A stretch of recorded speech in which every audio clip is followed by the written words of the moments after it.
한국민족종교협의회 창립 39주년 기념식 및 학술대회를 시작하도록 하겠습니다. 저는 오늘 사회를 맡은 한국민족종교협의회 이사 한태준입니다. 오늘 학술대회는 한국민족종교협의회가 우리 민족종교에서 생산한 많은 유형, 무형의 자료들이 많이 있습니다. 그것을 디지털 아카이브를 구축하는 일을 준비하고 있는데요. 그 일환으로 가사를 이번 학술대회 주제로 설정을 해서 가사로 본 한국민족종교라는 주제로 학술대회를 2부에서 개최할 예정입니다. 식순에 따라서 계획 기념식을 시작하도록 하겠습니다. 먼저 국민의례를 하도록 하겠습니다. 모두 자리에서 일어나 주시기 바랍니다.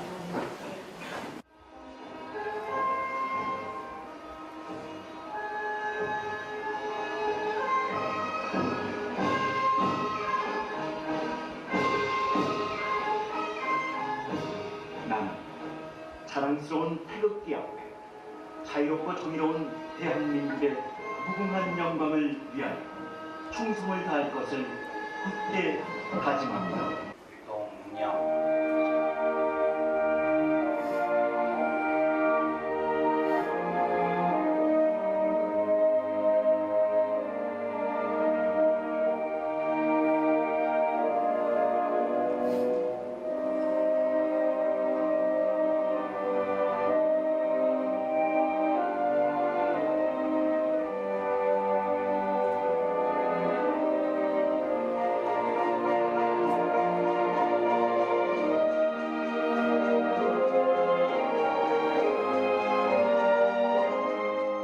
동령 말씀을 모시도록 하겠습니다.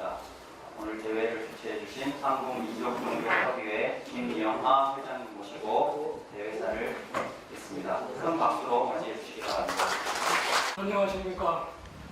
이렇게 날씨도 고르지 못한데 많이 이렇게 우왕님해 주셔서 자리를 함께 해주셔서 대단히 감사합니다. 한국민족종교협의회가 창립된 지 39년을 맞이했습니다.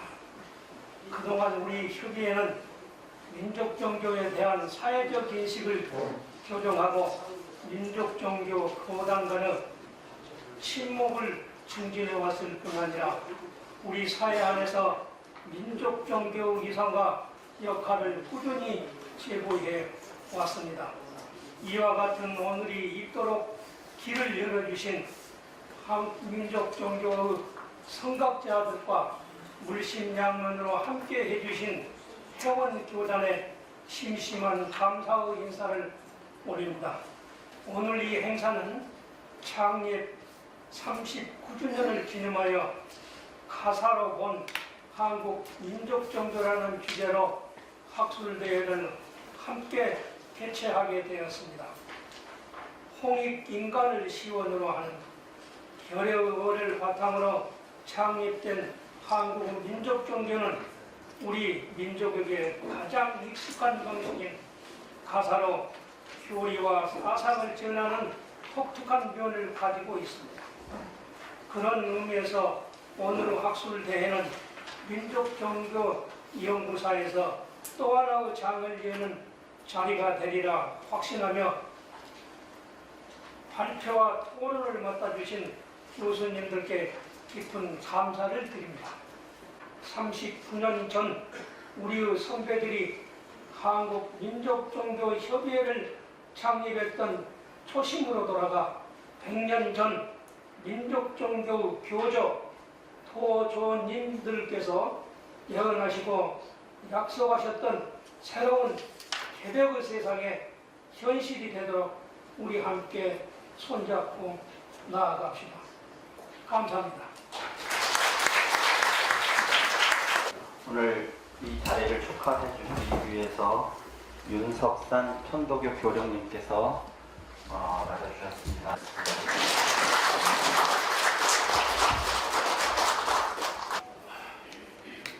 안녕하십니까. 한국민족종교협의회 39주년 창립 기념 학술대회 개최를 진심으로 축하드립니다. 오늘 우리는 한리의 열풍 속에서 참으로 전례 없는 흐뭇함을 느끼며 나날을 보냅니다. 150여 년 전 우리의 선각자들께서 우리의 소중한 문화어를 바탕으로 일으킨 민족 종교는 우리나라는 물론 세계의 미래를 이끌어갈 소중한 가르침입니다. 가사라는 우리 전통의 문학 형식에 우리 언어를 통해 어떻게 우리의 문화와 어리 구현되는가를 밝혀내리라 기대됩니다. 이런 자리를 마련해 주신 모든 분들께 감사를 드립니다. 2024년 12월 28일 천도교 교령 윤석산 신고 감사합니다. 축하 공연을 준비를 했는데요. 오늘 축하 공연은 우리 창립 39주년을 축하하는 것이기도 하지만 2부에서 진행할 가사, 민족종교의 가사를 실제 우리 민족경단에서 어떻게 부르고 활용하는지에 대한 시연 성격도 있습니다. 여러 종단이 다 그런 문화를 가지고 있습니다만 오늘은 특별히 천도교의 검가와 행정유도의 도덕가를 중심으로 두 개의 공연을 준비했습니다.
검과 법문은 수은 대신사께서 깨달음을 얻으시고 묵은 세상을 깨부수고 새로운 세상을 개벽한다는 그 깨달음의 경지를 검으로 그렇게 승화시켜서 전승되고 있는 것으로 알고 있습니다. 갱종유도는 이제 의식을 본부 성당에서 종교 의식을 할 적에 나와주십시오. 종교 의식을 하실 적에 도기를 개양을 하면서 노래를 부릅니다. 노래를 부르는데 갱종유도의 도기는 수화, 비제, 태극기라고 해서 지금 현재 우리나라 태극기하고 청홍의 위치가 바뀌어 있고 그 청홍 태극 무늬 안에 천지인을 상징하는 세 개의 석삼자가 그어져 있습니다. 그 도기를 개양을 하면서 이제 그 의식을 시작을 하는데 오늘 특별히 이인태 원로께서 노래를 직접 불러주시고 다른 도인들께서 같이 우리가 하는 것처럼 똑같이 한번 공연을 해드리도록 하겠습니다. 태극기 건립 강성가요. 태극기 건립 강성가요. 태극기를 세워보세. 태극기를 세워보아. 태극기를 세워보세. 태극기를 세워보아. 만물하생 시초지기. 태극기를 세워보세. 태극기를 세워보아. 너다다다다다 너여 무국 태극 조화로서.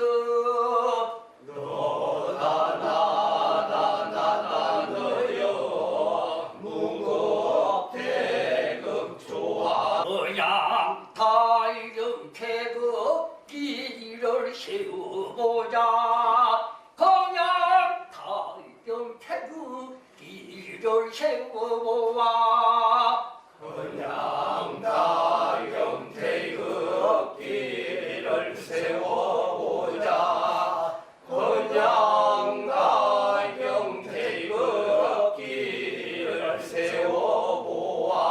세천세 천천세를 만세 만세 만세를 일신불변하여 보세. 천세 천세 천천세를 만세 만세 영만세를 일심불변하여 보세. 화기 태평 춤추건네 영가하니 전인하라. 화기 태평 춤추건네 영가하니 전인나라.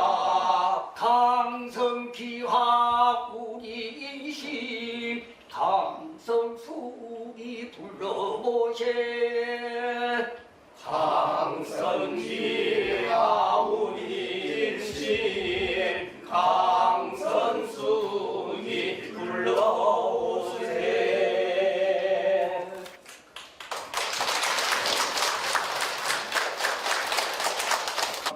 오늘 전체 학술 주제는 가사로건 한국민족종교입니다만 오늘 이 주제가 한국민족종교의 그 자료들을 디지털로 아카이브를 구축하는 사업의 일환으로 기획이 된 거라서 오늘 기조 강연을 맡아주실 박광수 원광대학교 명예교수님이시자 한국민족종교협의회 학술위원회 위원장님께서 기조 강연 주제가 자료집에 나와 있는 것처럼 AI 인공지능 시대 민족종교의 지식지도 구축이라고 되어 있습니다. 그래서 가사하고는 직접적으로 상관이 없는 것처럼 보이지만 큰 틀에서 이 학술 대회가 디지털 아카이브를 구축해서 AI 시대에 우리 민족종교의 유형 무형의 자료들을 어떻게 정리하고 보존하고 전파할 것인가 하는 이제 큰 문제의식을 가지고 준비가 된 것이라서요. 이런 주제로 앞으로 이렇게 우리 민족종교 자료들을 정리해서 구축을 해놓으면 우리들에게도 도움이 되겠지만 전 세계의 학자들에게도 바로 우리 민족종교의 자료들이 연구하는데 자료로 활용이 될 수 있다는 것을 이렇게 우리에게 이제 보여주실 것입니다. 자, 그러면 첫 번째 기조 강연으로 한국민족종교협의회 학술위원장이신 박광수 원광대학교 명예교수님을 큰 박수로 모시겠습니다. 반갑습니다. 원광대학교 박광수 교수입니다. 그리고 민족종교협의회 학술위원회 위원장직을 맡고 있는데요. 오늘 발표는 지난 2년 동안에 민족종교협의회 학술위원회에서 앞으로 민족종교의 사상, 그리고 문화유산, 정신문화, 그리고 아까 춤처럼 춤과 같이 또는 가사같이 불러주었던 그런 무형문화의 자산들이 한국뿐만 아니라 전 세계에 널리 퍼지기를 기원하고 또 그걸 염원하면서 지난 2년 동안에 계속 워크샵 그리고 학술대회 그리고 오늘 가사를 통한 민족종교의 사상 이런 것을 조명할 수 있는 계기가 되었습니다. 제가 오늘 맡은 주제는 정말 내년도에 창립 40주년을 맞이해서 민족 종교가 가지고 있는 정신문화 유산과 그리고 여러 가지 문화유산들, 무형문화유산까지 포함해서 정말 한국 사회뿐만 아니라 전 세계 퍼지기를 간절히 염원하면서 그런 기획을 지금 해나가고 있습니다. 한국의 오랜 전통의 사상과 문화를 우리가 새로운 시대에 새롭게 전해야 되겠다라고 하는 그런 사명을 민족 종교에 참여하는 분들은 다 가지고 있으리라 생각이 됩니다. 그것에 대해서 고민을 하면서 그렇게 하면서 AI 인공지능 시대, 지금 우리가 늘 AI다 이렇게 얘기를 하게 되는데 그런 시대에 맞춰서 지식지도라고 하는 것을 우리가 어떻게 만들 것인가 그런 고민을 해봤습니다. 그래서 강의와 더불어서 이 발표와 더불어서 시연을 조금 해야 되기 때문에 간단하게 시연도 보여드리고자 합니다. 많이 아시죠? E 이퀄 MC 제곱이라고 하는 것. 아인슈타인의 사진을 보면 잘 알 겁니다. 저는 생각에 이 부분이 물질 개념의 한 예가 아닌가 싶은 생각이 들어요. 다시 얘기하면 원자핵이라고 하는 것을 강하게 충격을 줘서 그것이 원자 폭탄처럼 크게 말하자면 에너지가 방출되는 거거든요.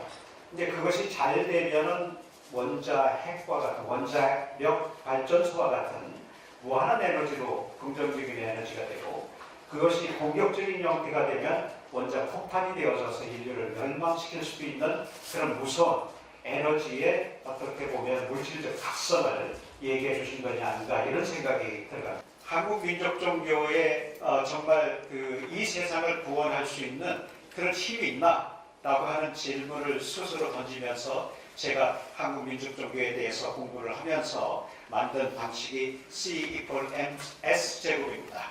C라고 하는 civilization, 첨단 문명이라는 것이 물질 문명, M과 S, 스피리추얼 문명, 정신 문명이 제곱이 됐을 때에 첨단 문명 세계가 이루어질 것이다 라고 하는 생각을 가지고서 이런 공식을 만들어 봤습니다. 여기에 대해서 설명을 드리려면 한참 돼야 되기 때문에 이런 부분들을 간략하게 진행하도록 하겠습니다. 다시 얘기하면 용담유사 계사판이라든지 조선불교 혁신론 대벽 해인경 또는 대순정교의 촉판이나 용음과 진정보감 정보 일리식 이런 부분들이 매우 소중한 자산인데 매우 널려져 있죠. 안타까운 것은 대종교를 가봐도 창고에 그냥 창고에 보관되어 있는 그런 형태. 수훈교를 가봐도 죄송스럽습니다만은 교주께서 쓰신 글들이 박스에 옛날 함에 그대로 보존되어 있는 것들을 볼 수가 있습니다. 이런 부분들은 곳곳에서 다 나타나는 현상들이기 때문에 그런 부분들을 어떻게 체계화시킬 거냐 하는 것이 과제라고 볼 수가 있겠습니다. 그렇다고 하면 어떻게 가야 될 거냐? 하나의 시스템을 만들어야 되거든요.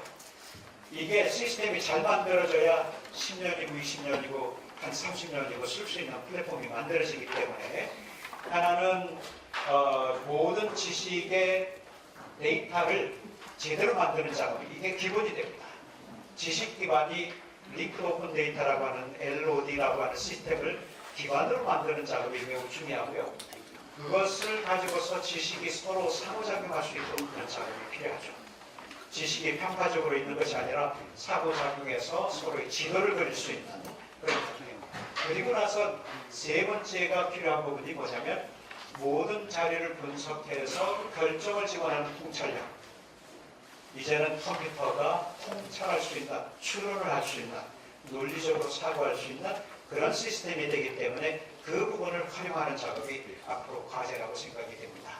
그러면서 한국민족종교의 문화연구 시스템을 구축해서 종교보다 지식정보를 인프라를 구축해서 개벽시대의 한국민족종교문화의 세계 비전을 만들어야 된다. 이게 제가 꿈꾸는 설계도 중에 하나입니다. 그런데 이 부분을 내년도 초반이든 중반 넘어가지 않게 이 부분이 기획이 만들어져야 되고요. 그리고 문화관광부든 또는 국회든 또는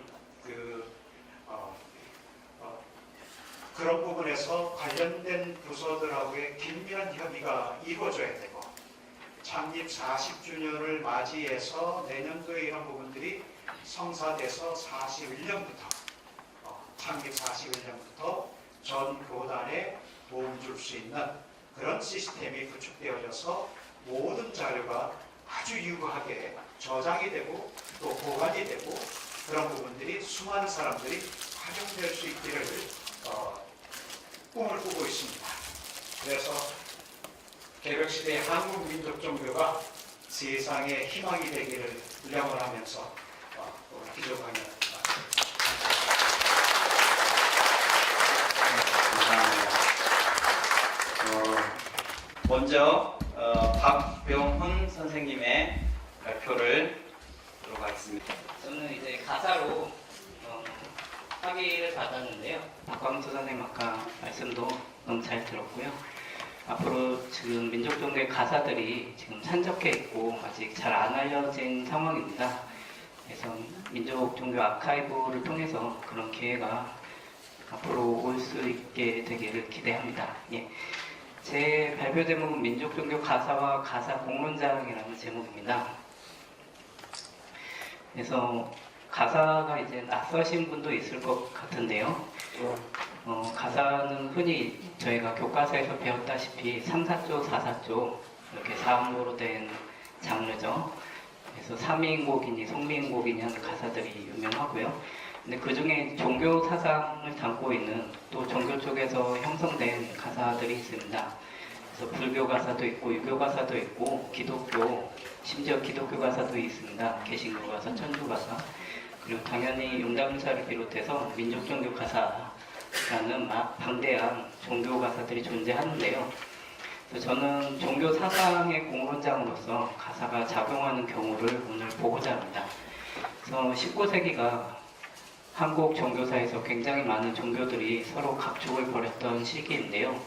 그래서 기존 학계에서는 19세기를 종교가사의 시대라고 부를 정도로 각 종교들이 가사를 통해서 자기의 사상을 표출해냅니다. 그래서 기존 국문과에 서울대 국문과에 계셨던 조동일 선생님이 하신 말씀이 굉장히 제 오늘 발표에 한 방향이 되는데요. 한번 읽어보면 19세기 동안에 한국에서 전통 고수의 혁신, 외래사상 수용과 극복 등의 과제를 둘러싸고 전개된 사상 논쟁을 살피는데 가사가 특히 기묘한 자료이다. 국문시가양 갈래인 가사는 장편으로 이어져 사실을 서술하고 주장을 전달하기 알맞았다. 불교, 유교, 천주교 동학에서 각기 가사를 적극 애용해서 사상 논쟁을 전개했으므로 총괄적인 이해와 비교 검토가 필요하다. 여러 종교에서 공통된 표현 방법을 사용하는 것은 다른 종교에서는 찾을 수 없고 오직 가사에서만 보인다. 라고 하였습니다. 곧 가사를 통해서 19세기에 불교, 유교, 천주교 동학이 서로 사상 논쟁을 전개했다는 말씀인데요.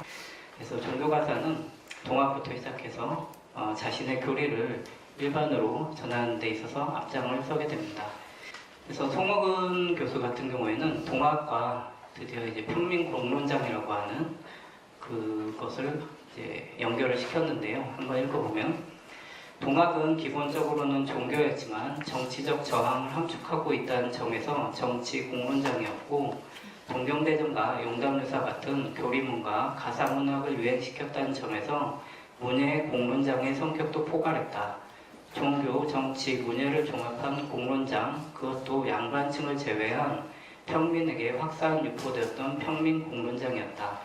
동학이 창출한 평민 공론장은 동학군의 패배와 더불어 함께 죽었다. 사실 이제 가사가 그렇게 불리는 걸 제가 잘 많이 못 봤는데 오늘 그렇게 신경 들려주셔서 너무 감사드립니다. 그래서 가사가 갱경유도 같은 게 굉장히 많은데요. 제가 파악하기로는 한 부흥경 상하견의 가사의 형태를 띈 게 218편 정도 되는 것 같습니다. 정확한 숫자는 아니지만 그만큼 단일 교단으로서는 가사가 갱경유도가 제일 많지 않나 그렇게 생각이 되는데요. 그래서 갱경유도 가사 중에 사자오련 갱경가라고 있는데요. 잠깐 읽어보면 나도 또한 조선말세 사람으로 이제 자신이 선비예요. 기존 유교의 선비인데 갱경유도의 소식을 듣게 돼서 이게 봄소식으로 표상이 되는데 그래서 갱경유도 쪽으로 들어가야 한다라는 것을 담고 있는 가사입니다. 나도 또한 조선말세 사람으로 글자배와 유도정신이 있으시나 도덕에 무지하여 사사상경 그룹과 천지음행 몰랐더라.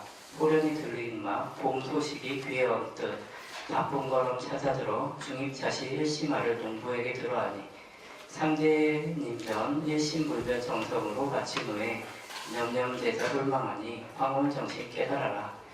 맨 마지막에 이리오소 이리오소 다정하신 우리 공호 사회만님 다 살리네 이리오소 이리오소 일심일심 형제오소 이렇게 갱경유도로 권유를 하고 있는 모습입니다. 가사들이 상당히 많은데 오늘은 갱경유도와 정도교 가사 두 가지만 뽑았습니다. 한편으로 이제 좀 특별하다고 생각되는 이순하의 정도교가 있는데요. 이쪽은 개신교계 민족종교라는 점이 특징입니다. 그래서 1924년 그 정갈로 비결에 따라서 계룡산으로 교단을 이전할 정도로 이전할 정도였고 다수의 가사들이 있습니다. 사진은 탕명한 수상하고 이제 이대 교주 진영수님인데요. 장도교 안의 모습을 보여주는 사진이고요. 그래서 여기서는 이제 시운을 또 강조하고 있는 것이 특징입니다. 이창구 박사님께서 이따 시운을 잘 발표해 주실 텐데요. 여기는 이제 기존의 문수를 부정하고 이제 새로운 녹십자운이 오게 되었다라는 점을 강조하고 있습니다. 그래서 수많은 진짜 민족 종교들이 있는데 가사 공론장에서 시운과 결부시켜 기존 종교를 비판하고 새로 생겨난 자신의 종교들이 지은 역할을 강조를 해서 그 당시에 이제 동아일보 기사에 일제강점기 당시에 조선은 종교부자라는 기사가 나올 정도로 굉장히 많은 종교에 대해서 비판하는 모습까지 나오는데요. 그래서 근대인 기술이 이제 도입이 되고 출판물이 많아지면서 부전으로 되는 가사 공론장은 약화가 되고 교단 각각의 목소리는 교단 수가 많아진 만큼 n분의 1로 줄어드는 것 아닌가 그렇게 생각이 됩니다. 20세기의 민족종교 가사가 양적으로 유리했을 정도의 폭발적인 증가세를 보였지만 그 영향력은 약화되었고 공론장은 정치 영역으로 넘어가 종교 영역을 사사화되고 그 영향력은 위축되게 됩니다. 해방 이후에는 가사 장면이 이제 쇠퇴의 길로 접어들게 되고요. 그러나 19, 20세기 전반까지라고 해야겠는데 19, 20세기의 가사가 구전성을 통해 논의를 이끌어낼 수 있는 장을 형성했고 그 가운데 종교가 중요한 지점을 차지했다. 이 점은 계속해서 강조를 해야 될 것 같습니다. 그래서 앞으로 민족종교에 대한 연구가 지속되어야 될 것이라고 생각이 듭니다. 예, 감사합니다. 두 번째 발표는요. 이 민족종교협의회 회원들은 너무 익숙하신 우리 이창구 박사님, 후은교 법사로 계시는 이창구 박사님 모시고 네, 소개받은 이창구입니다. 반갑습니다. 우리 민족종교 가사 경전의 가사는 많이 나오고 있죠. 그다음에 민족종교 우리 경전에 있는 것 외에도 채지가라든가 이마이스라든가 여러 가지 또 가사가 있습니다. 교단에 가지고 있는 경전 외에 채지가라든가 이마이스 같은 그런 가사들은 우리 개벽을 설명해주는 참고서다. 그러니까 우리 교단의 경전은 교과서고 이런 가사들은 우리 교과서에 대한 참고서다 이렇게 이해하시면 될 것 같습니다. 사실 개벽 얘기하면 어려운데요. 그러니까 계절을 중심으로 과연 이 가사집에 보면 계절 얘기가 많이 나와요. 그 계절을 중심으로 우리 이 당시에 우리 조상들이 어떻게 선조들이 어떻게 개벽을 이해했나를 설명을 드리겠고요. 요걸 먼저 이제 들어가기 전에 이거 다 아시지만 제가 요약을 해봤습니다. 우리가 오행은 수화 목금토로 오행이 이 우주의 창조가 되지만 그 수화 목금토는 우주의 창조되는 순서를 말한 거고요. 실제 생활에서는 목화금수로 설명을 하죠. 이것은 뭐냐면 계절로 설명할 때는 목화금수로 설명을 해요. 이것이 이제 우리가 수화목금토와 목화금수의 차이점이죠. 그래서 우리가 실제 생활에서는 용사를 할 때는 목화는 우리가 서천이다, 금수는 후천이다 이렇게 설명하고 있어요. 여기서 우리가 선천이 좋은 거냐 후천이 좋은 거냐는 교리마다 틀리기 때문에 말을 할 수가 없어요.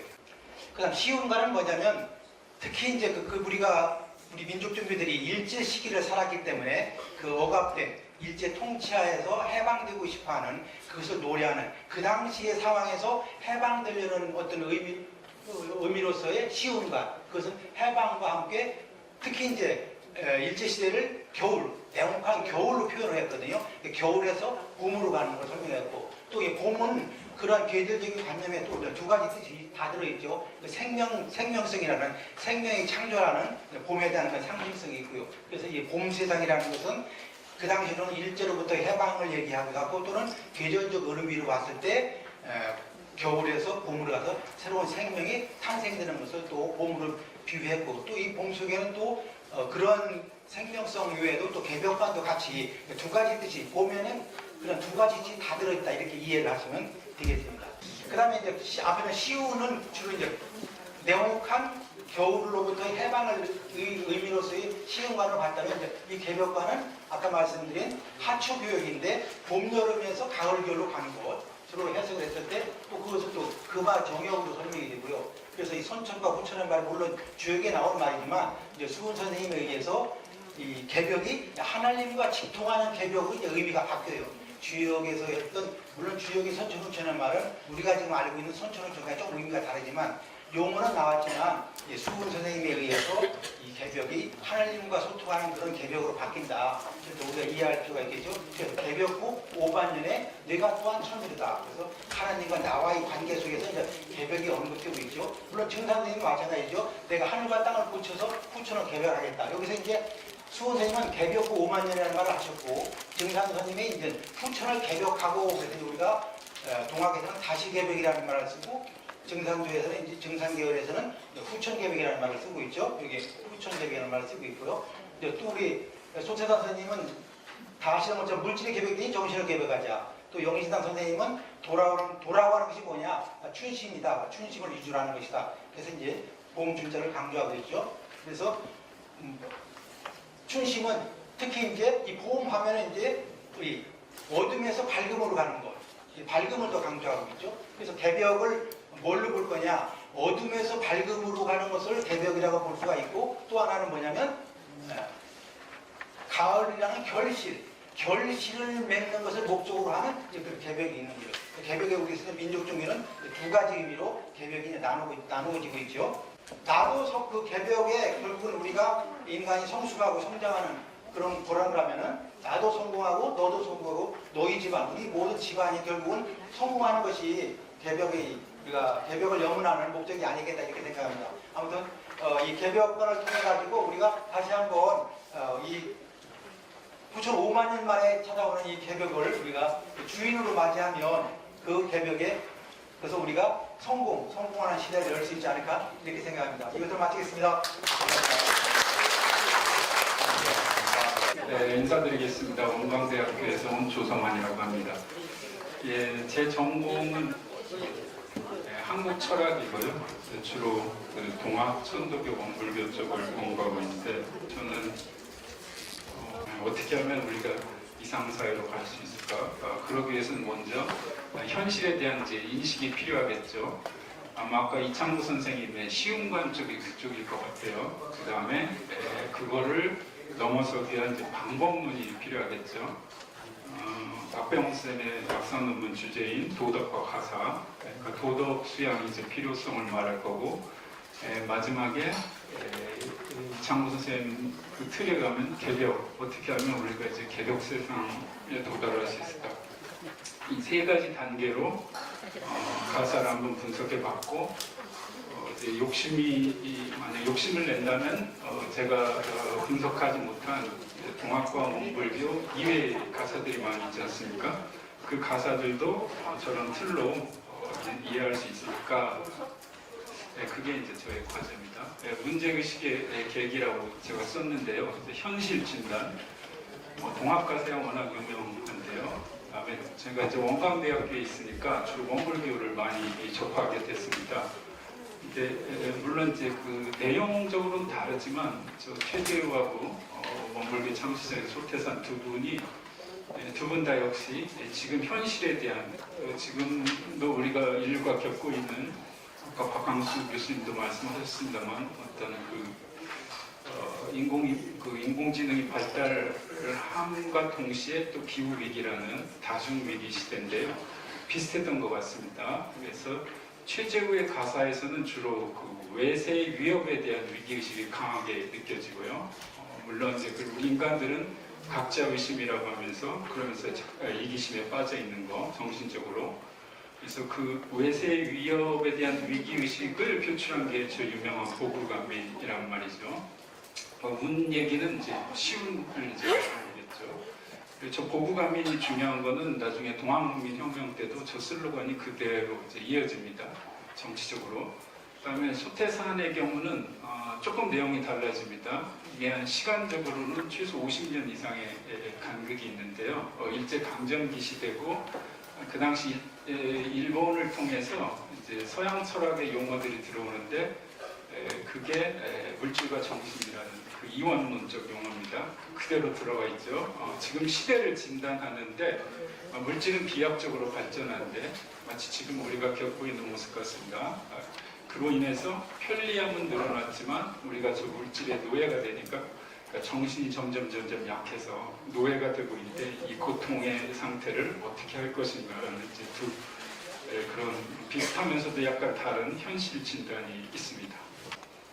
제가 이제 정감록은 잘 모르지만 정감록 쪽 요소가 많이 들어와 있는 거는 이제 나중에 최종선 교수님도 말씀해 주시겠지만 정감록과 이 민족종교 특히 이제 동학 이쪽의 차이는 제가 볼 때는 그 후천의 운수는 도래했지만 우리가 도덕을 닦지 않으면은 이 상세계는 오지 않는다에 대한 강조가 있다고 생각합니다. 즉 메시아가 오는 것을 기다리지 말고 우리 스스로가 각자가 하느님 메시아가 될 수 있도록 열심히 도덕을 닦아야 된다는 이제 메시지고요. 그래서 가장 많이 나오는 표현이 도성립덕, 아주 쉽게 말하면 도덕을 세우자 이런 의미겠죠. 그리고 조선 성리학에서도 중요하게 여기졌던 성과 경, 이게 이제 나중에 그 신앙의 신자까지 더해집니다만 뭐 이런 이야기. 소태산의 경우에는 역시 그 물질 문명을 어떻게 극복할 수 있을 것인가에 대한 대안으로서 도덕 문명을 제시하고 그 도덕 문명의 구체적인 도덕 수양의 내용은 이제 원불교 교리에 나오겠죠. 뭐 사막팔조는 이런 식으로 어쨌든 도덕을 강조하는 것은 공통적이라고 볼 수 있을 것 같습니다. 좀 유명한 것들을 짜봤습니다. 가령 동학의 현실 진단하면은 우리 그 일반적으로 가장 많이 알려져 있는 말 각자 의심, 사람들이 다 이기적이다. 그리고 우리 나라가 이제 위기에 처해 있다. 부부간민. 그다음에 동학의 수양론 하면은 수심정기라는 말 다 아시죠? 그다음에 해월 선생은 이제 인신개벽, 저게 나중에 원불교의 정신개벽으로 가고요. 그다음에 이상사회는 다시개벽. 천국천민은 천도교에서 아마 많이 쓰는 말로 알고 있습니다. 원불교 같은 경우는 현실 진단은 이제 역시 완전히 우리가 식민지화 돼버렸기 때문에 뭐 거기에서 어떻게 외세 침입 이런 문제의식보다는 서양의 물질 문명에 대한 이제 문제의식으로 원불교는 전환이 된 것 같습니다. 물질의 노예, 거기에 대한 정신개혁의 필요성, 그리고 그걸 통해서 낙원 세계로 가보자 이 정도. 제가 이제 가사 연구를 처음이라서 이렇게 선행 연구에 도움을 많이 받았는데요. 앞에서 발표해 주셨던 박병원 선생님의 특히 도덕과 가사의 관계에 대해서 아주 그 선구적인 아주 중요한 목적이 있고요. 또 최근에 쓰신 게 또 원불교의 가사를 그 도덕의 관점에서 써주셔서 저한테 아주 많은 도움이 됐습니다. 원불교 내부에서는 이제 전문적으로 그 원불교 연구자들이 이 원불교 가사를 연구한 게 한 10여 편 논문을 포함해서 있습니다. 가장 대표적인 건 단행본으로 나온 그 이해화 선생님과의 소태성 박중빈의 문학세계. 제목에서 아실 수 있듯이 이제 문학적인 접근이 대부분이고요. 또 하나는 문헌학적인 접근, 신수철 교수님의. 마지막은 제가 이제 민족종교 쪽은 거의 그 연구는 처음인데 찾아보니까 저런 중요한 연구가 있었습니다. 왼쪽에 있는 민족종교와 윤리도덕은 이제 제가 짠 틀에서는 두 번째 해당하고 있죠. 방법론. 세 번째 개벽사상과 미래는 세 번째 그렇죠. 낙원 이상세계에 대한 비전을 말하는 거죠. 민족종교에 관해서 좋은 연구들이 많은데 그 일반적인 접근성이 많이 떨어지는 것이 아쉬웠습니다. 예, 그래서 이제 그 원불교만을 하나 제가 딱 잡아서 너무 방대하니까 분석을 해보려고 했습니다. 첫째, 원불교에서는 가사를 중시하는 것 같다. 둘째, 현실 진단, 꿈으로 묘사를 하고 있습니다. 우리 지금 꿈속에 있다. 이렇게 개몽해야 되겠죠. 세 번째 방법으로 이제 도덕을 닦아야 되고, 네 번째 이상세계를 이제 이론 대원. 이론이 지금은 원불교에서는 이론이라는 말을 쓰는데 저 때만 해도 대원이라는 말도 썼던 것 같습니다. 크게 원만한 세계, 차별이 없는 세계를 건설하자는 게 이제 가사의 곳곳에서 저는 구조적으로 이렇게 드러나고 있다 이거죠. 마지막 발표를 모시겠습니다. 서울대학교 종교학과의 최종성 교수님께서 민족종교 가사와 비결어의 전승과 변용이라는 주제로 발표해 주시겠습니다. 네, 방금 소개받은 최종수입니다. 오늘은 제가 이제 비결, 비결 중에서도 비결어라고 하는 건 흔히 들어보던 말씀드리고 그것을 어떻게 개통적으로 이해할 수 있으면 좋겠냐. 제가 이제 정감록이나 이런 쪽 문헌들을 좀 봐왔습니다만은 복잡하고 암시적인데 오히려 가사는 교술적인 성격이 있다 보니까 반복되고 또 그러다 보면서 깨우쳐주는 그런 효과가 있어서 저도 이제 들여다보면서 많이 배웠습니다. 그 비결은 여러분이 흔히 아시는 이제송송, 이제가가, 이제궁금. 또 하나 전승은 이제송송, 이제가가, 이제전전. 그래서 많이 들어보셨을 겁니다. 그래서 제3의 대안으로서 궁금이야, 전전이야. 이렇게 이제 사실 가사에 혼합되어 있기도 하고 그래서 이제 이런 전승이 공동 병행되어 오는 것을 또 조화시키는 제3의 형태로 조화시키려고 노력해서 하나의 궁과전을 따로따로가 아니라 겸수해야 된다라고 하는 거를 좀 견지하지 않았나 이런 생각을 들어서 그 세 가지 꼭 좀 말씀드리겠습니다. 첫 번째로 누구나가 이제 인용하는 구절인데요. 그러니까 이제송송, 이제가가, 이제궁금. 그러니까 송과 궁으로 줄이겠습니다. 이 송과 궁의 전승을 따르는 게 이제 수훈 선생님 말씀을 하셨고 수훈 선생님도 이제전전을 말씀을 하시지는 않았습니다.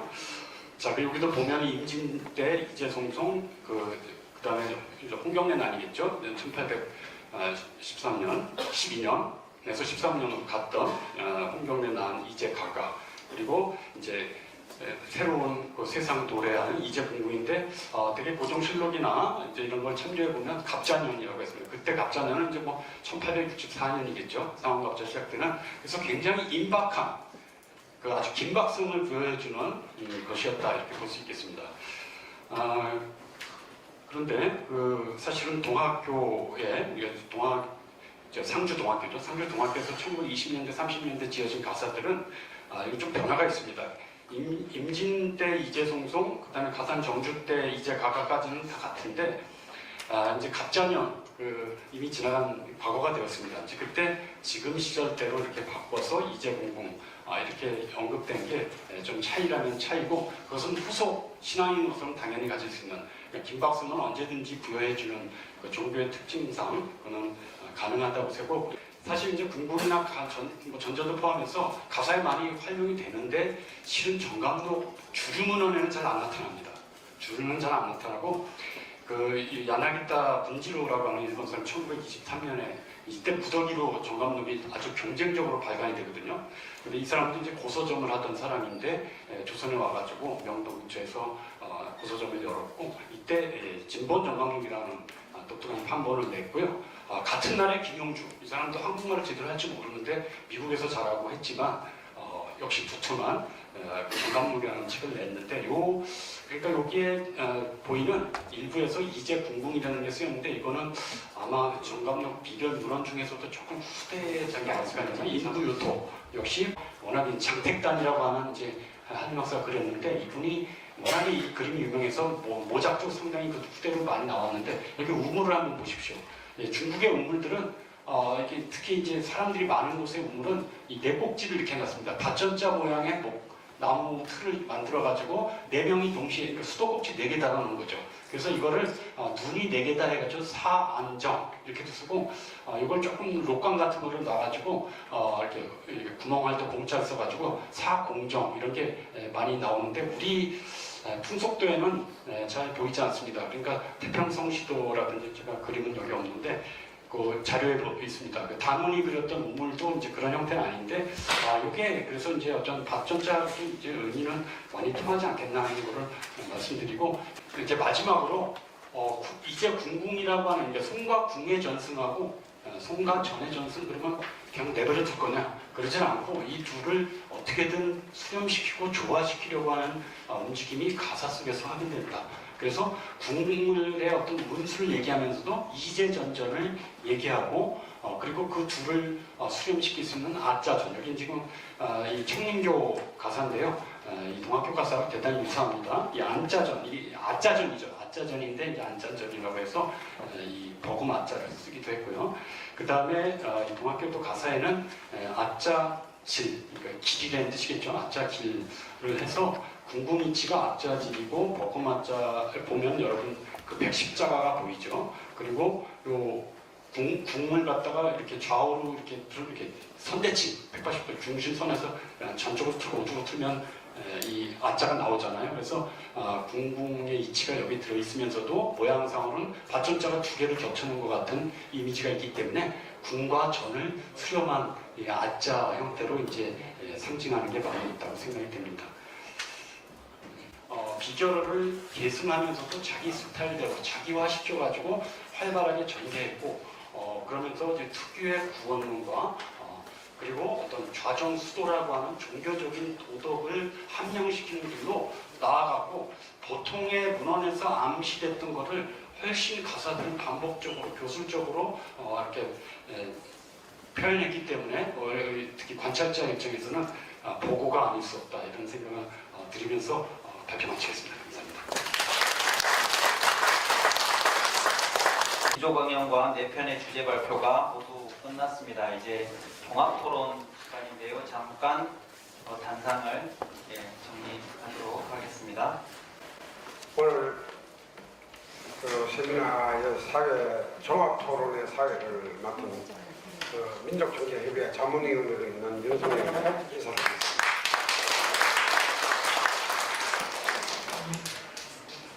오늘 공부 많이 하셨죠? 사실 이 가사 영역을 이렇게 종합적으로 이렇게 그냥 세미나를 한 거는 아마 이게 제가 알기에는 처음이 아닐까 이런 생각이 듭니다. 우리가 보통 가사라고 얘기를 하면 좀 쉽게 이렇게 넘길 수 있는데 사실은 민족 종교를 우리가 민중 종교라고 그렇게 얘기를 하죠. 그런데 민중과의 소통의 장에 가장 잘 맞는 영역이 이 가사 영역이고 그렇기 때문에 초기에 경절이 거의 대부분 다 가사로 되어 있습니다. 많은 종교들이 우리 민족 종교들이 거의 대부분 다 가사 영역이 다 많은 부분을 차지하고 있죠. 그런데 이제까지 학계에서 그렇게 많은 관심을 가지지 않았습니다. 그래서 우리 그 학술 운영위원회에서 이 영역을 우리가 어떤 의미에서는 좀 개척을 하고 민족 종교를 제대로 이해하기 위해서 가사를 좀 제대로 이해하는 것이 필요하다 이런 것 때문에 저희들이 이렇게 종합적인 세미나를 개최한 겁니다. 아마 그런 배경을 좀 생각을 해주시고 시간이 되는 대로 우선 이게 지금 현재 4명이 발표를 하셨는데 각 담당한 그런 어떤 토론자는 없습니다. 그러니까 두 분이 토론을 하시는데 그냥 종합적인 토론을 하시고 나머지는 뭐 플로어라든가 좀 자유스럽게 이렇게 얘기할 수 있도록 저는 진행만 좀 시켜보도록 하겠습니다. 예. 우선 두 분이 종합 토론에 두 분이 내정이 되어 있는데요. 지금 저 종합 토론 내용에 보면요. 한신대 허남진 선생, 그 다음에 서울대 박영규 선생 두 분이 이렇게 내정이 되어 있습니다. 우선 이분들은 전체적인 어떤 내용을 가지고 토론을 하는 거기 때문에 아마 그런 걸로 좀 이해를 해주시면 될 것 같습니다. 우선 헌 선생님, 예, 허남진 선생부터 좀 토론 부탁합니다.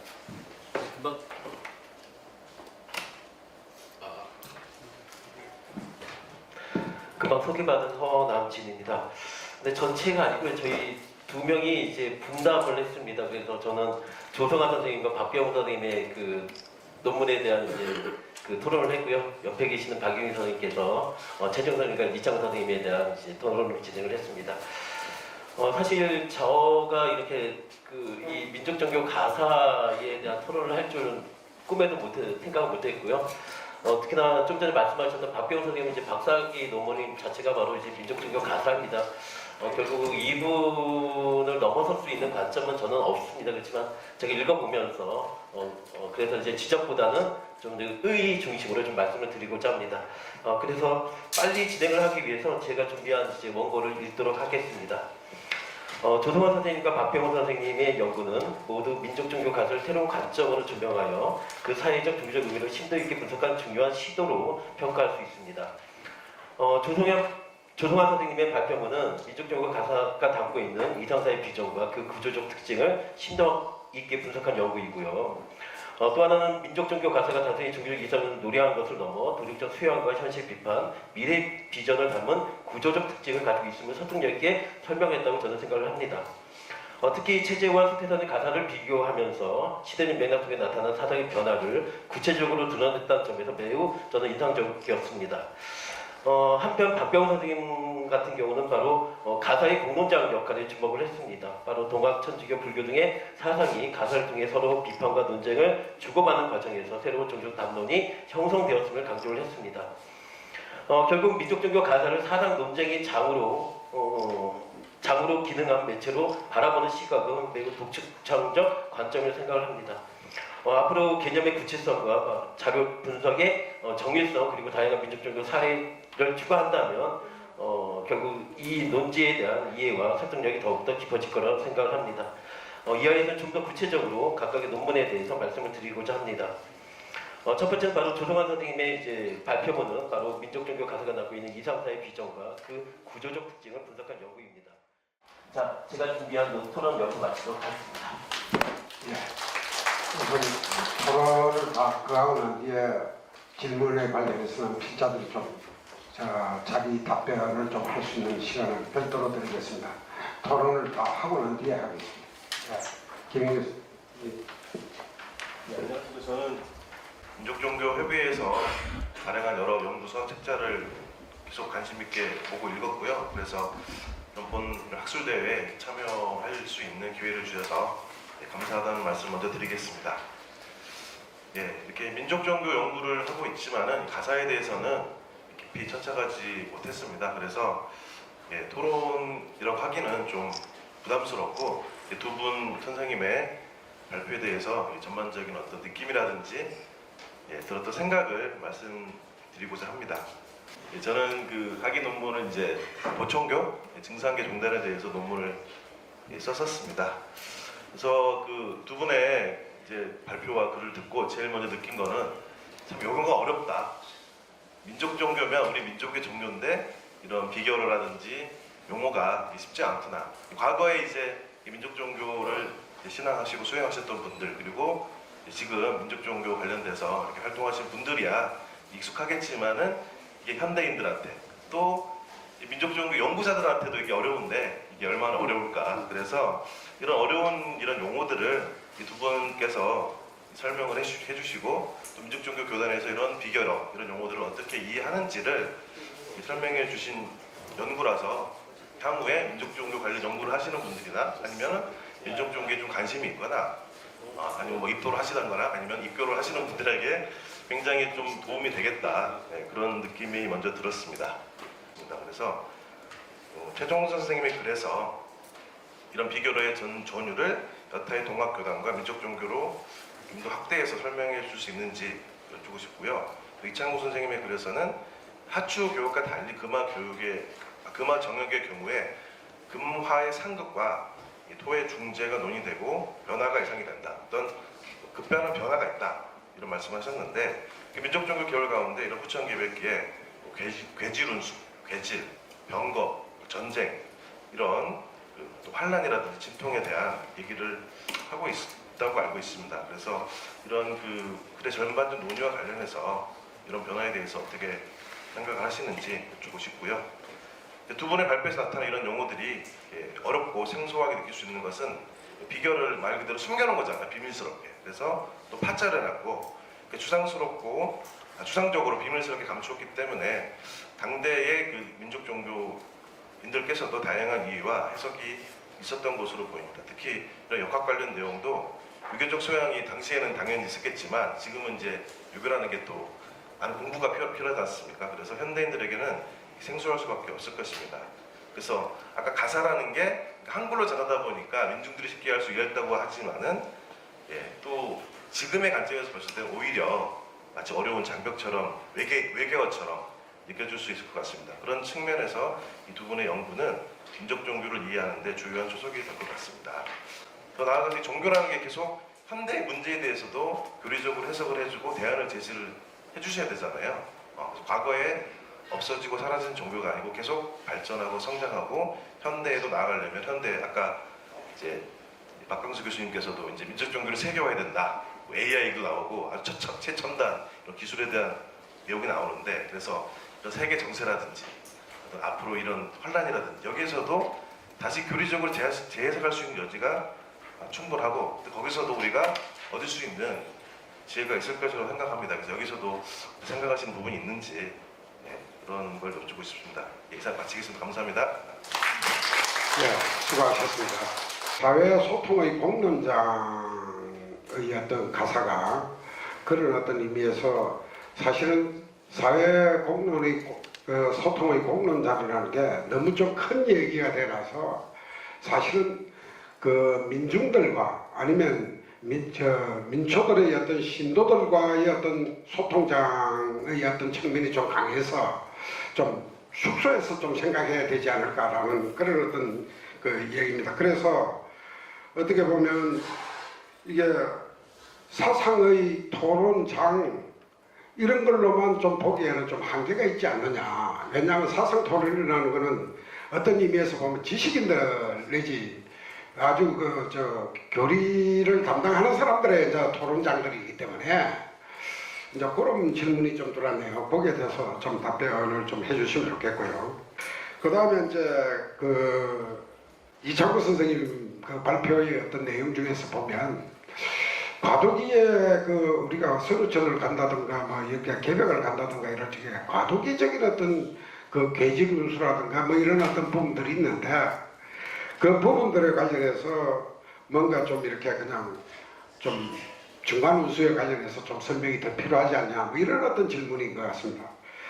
그 다음에는 뭐 전체적인 어떤 다 여기에 발표자들한테 부탁하는 아마 내용인 것 같은데요. 뭐 영어도 좀 어렵고 이게 어떻게 옛날에 그냥 이렇게 그냥 정리가 돼가지고 이렇게 있는 내용들이 많고 이러기 때문에 좀 이런 것들을 현대적으로 어떻게 그냥 잘 좀 개성하고 그 할 수 있는 방법이 없냐 뭐 이런 어떤 내용을 질문을 하신 것 같아요. 앞에 종교적 평민 공론장이 아니라 세속적 평민 공론장으로 이제 이후에 일제강점 이후에 간다는 얘기거든요. 그 전에는 그러니까 종교적 평민 공론장이 맞고요. 그런데 이제 출판이나 신문 이런 것들을 통해서 이제 점차 종교에서 벗어나서 세속적 평민 공론장으로 간다. 이제 그런 말씀이고요. 그래서 그 기존의 이제 천에 대한 관념이, 하늘에 대한 관념이 유교에서는 굉장히 가장 핵심적인 문제였고, 근데 그거는 이제 소수 한문을 아는 식자층, 양반층에만 국한이 돼 있었는데, 그것을 모든 뭐 글을 몰라도, 한문을 몰라도 모든 사람에게 그런 모든 사람이 다 하늘을 모신 존재, 시천주의 존재로서 그렇게 작동할 수 있다라고 이제 얘기한 게 동학이잖아요. 그래서 사상적인 문제가 물론 어려운 건 맞는데 그거를 다 이제 인식을 시키고 쉬운 용어로 이제 전파했다는 측면에서 꼭 사상이라고 해서 민족이랑 관련 없는 건 아니다. 이제 그런 말씀을 또 드리고 싶어요. 예. 좀 전에도 지금 자리에서도 이제 잠시 초반에 얘기를 했는데요. 사실 이제 수행적인 차원, 뭐 그거를 우리는 제가 어떤 글에 의하게 되면 예전에 이제 깔깔대소회라고 이제 원불교는 있었습니다. 근데 그 당시에 이제 서태산과 이제 대중이 함께 경식과를 주문 형식으로 외웠다라고도 얘기를 하고 있거든요. 그렇기 때문에 지금의 이제 원불교도 이제 성가가 있는데 그 성가 역시 바로 이런 맥락으로 우리는 해석을 할 수 있을지 좀 그런 부분. 그리고 또 하나는 이제 그 앞에 보면 가사라고 하는 것이 초반에 다 이제 불사르졌다라고 얘기를 하지만 많은 부분이 이제 다시금 이제 또 부활을 했잖아요. 발견을 했잖아요. 그래서 혹시 그 가사의 내용이 지금의 성가에도 많이 들어가 있는지 뭐 그런 부분도 한번 살펴볼 필요가 있지 않을까 생각합니다. 허남진 선생님 중요한 지적을 그 논평문에서 해주신 게 가사가 단순한 신앙적 표현이 아니라 대중과 소통하며 사회 변혁의 비전을 공유한 매체로 작동했음을 드러내줬다고 이렇게 의미를 제가 놓친 의미를 잘 포착해 주셨는데 아주 쉽게 말씀드리면 제가 어렸을 때 전 이제 전북 김제에서 자랐는데 새마을운동 같은 거 노래 나오잖아요. 그런 느낌 경축가 부를 때 아마 그런 느낌이었던 것 같아요. 우리 새로운 세상을 만들어보자 으쌰으쌰 하면서 하는 그런 저는 느낌을 받았습니다. 오늘 다룬 자료는 그런데요. 실은 이 비결어나 비결 상징들은 이게 중간지대, 뭐 넓게 말하면 일종의 아까 공론장 말씀하셨는데 공공재적인 이렇게 비결에 그 충분히 가져다 쓸만한 확대하고 종교적으로 윤색할 만한 도구로 충분히 활용할 만한 가치가 있는 거였기 때문에 누구나가 갖다 쓸 수 있는 또 공공재였다. 그런데 오늘 다룬 내용들은 성가공, 성가전이기 때문에 그거를 좀 가사에서 명확히 드러내는 교단을 택했고 아까 발표할 때 마지막에 시절가 그건 종교 교단의 가사는 아니지만 세속에서 계속 정치를 비판하고 문명을 비판하면서 1910년대 나온 그런 시절 가사들은 되게 우리 종단에서 부르시던 그런 비결들하고 언어가 뭐 거의 이렇게 소통이 가능했기 때문에 꼭 종단만의 공론장도 아니고 이렇게 서로 또 문명이나 도덕적인 각성이 필요할 때는 서로 조금 더 이렇게 활용하지 않았나 그런 차원에서 동학교단을 훨씬 뛰어넘는 얘기라고 생각하고 뭐 체지가라든지 이런 데는 그런 좌정수도 이런 이제전전에 해당될 만한 상징들이 훨씬 더 강력하게 압축적으로 들어가 있지 않나 생각합니다. 네, 감사합니다. 사실 개벽이 어려운 건데 아까 처음 얘기한 것처럼 종단별로 개벽의 관념이 틀리기 때문에 제가 어느 게 좋다 이런 얘기는 못 하겠고요. 그래서 우리가 일상생활을 사는 데 있어서도 오전은 선천이고 오후는 후천이에요. 그래서 아침 일찍 일어나서 수행하고 아침을 활발하게 사는 사람들은 선천형 그런 인간이고 잠 늦게까지 자고 아침 한 11시쯤에 일어나서 밥 먹고 그때부터 일어나는 사람들은 후천형 인간이에요. 그래서 선천, 후천 어느 것이 좋다 할 수 없고 다만 우리 민족 종교에서는 하추교역 이 여름에 중요시하고 이 여름에서 가을로 넘어갈 때가 이 우주가 변화가 심하기 때문에 이때 조심해야 된다. 그래서 괴지로 선생님 뭐 전쟁이 여러 가지 내용 얘기가 했거든요. 그래서 우리가 이겨나가는 방법은 뭐겠습니까? 인구유토라 아까도 말씀하셨지만 앉아서 열심히 수행하는 수심정계가 우리 민족종에서 가르치고 있는 이 어려운 시대 후천 개벽기에 우리가 살아갈 수 있는 유일한 길이 아닌가 이런 생각을 해봅니다. 감사합니다. 발표자님들 답변 대단히 감사합니다. 지금 논평과 발표자의 답변이 지금 1차적으로 마무리가 되었는데요. 다른 질문 없으십니까? 예. 다른 질문이 없으면 뭐 시간도 대충 그렇고 이래서 이것으로 마치겠습니다. 예, 여러분 수고하셨습니다. 오늘은 이제 지난 시기 우리 민족 종교가 어려웠던 시기에 가사를 통해서 민중들에게 예언을 하고 약속을 하고 또 희망을 제시하고 했었던 그 가사를 학술적으로 다뤄보는 뜻깊은 학술 대회였습니다. 그리고 이제 그것이 우리 민족 종교의 자료를 AI 시대에 맞게 디지털로 아카이브를 구축하는 그런 사업의 일환으로 기획되었다는 한 그런 점도 대단히 중요합니다. 그래서 예전의 학술 대회는 민족종교협의회에서 학자들에게 어떤 주제를 부탁을 해서 그분들이 발표하시면 우리들은 와서 청중으로서 듣고 이렇게 했는데 이제 앞으로도 뭐 그러기도 하겠습니다만 우리가 디지털 아카이브를 구축하려고 하면 각 종단에서 보존하고 계시는 자료들을 우리 학술위원회에서 혹시 요청을 하면 적극적으로 이렇게 제공을 해주셔서 우리가 같이 그 사업을 해나가서 우리 민족종교가 AI 시대에 전 세계 학자들한테 우리 교리와 사상을 널리 알릴 수 있는 그런 기회를 함께 만들어가 보셨으면 좋겠다는 희망을 말씀드립니다. 오늘 함께 해주신 모든 여러분에게 대단히 감사하고 축하해 또 감사의 박수로 마무리를 하도록